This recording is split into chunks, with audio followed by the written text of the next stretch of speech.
Alors on sait enfin comment François Bayrou va trouver les 43,5 milliards d'euros nécessaires pour boucler son budget, mais il y a certaines mesures qu'on n'avait pas vu venir. Alors évidemment, il y avait toutes les mesures que l'on attendait sur la dépense publique.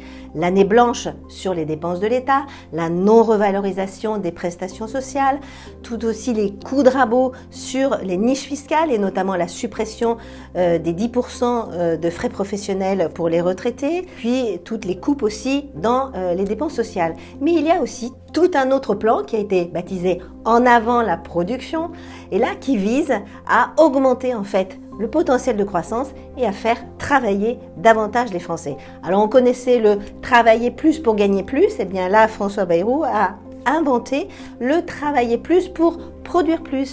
Alors au menu, il y a d'abord les 2 jours fériés supprimés, peut-être le lundi de Pâques et le 8 mai. À cela, il faut rajouter la possibilité de monétiser sa 5e semaine de congé payé. Et puis surtout, il y a la réforme de l'assurance chômage. Alors ça, c'était quelque chose qui est assez surprenant parce qu'on est dans une croissance zéro, où on est plutôt dans une période de augmentation du nombre de demandeurs d'emploi. Donc relancer avec les partenaires sociaux une réforme de l'assurance chômage, c'est un brûlot. Eh bien, François Bayrou a toutes les chances de se mettre les partenaires sociaux et notamment les syndicats à dos.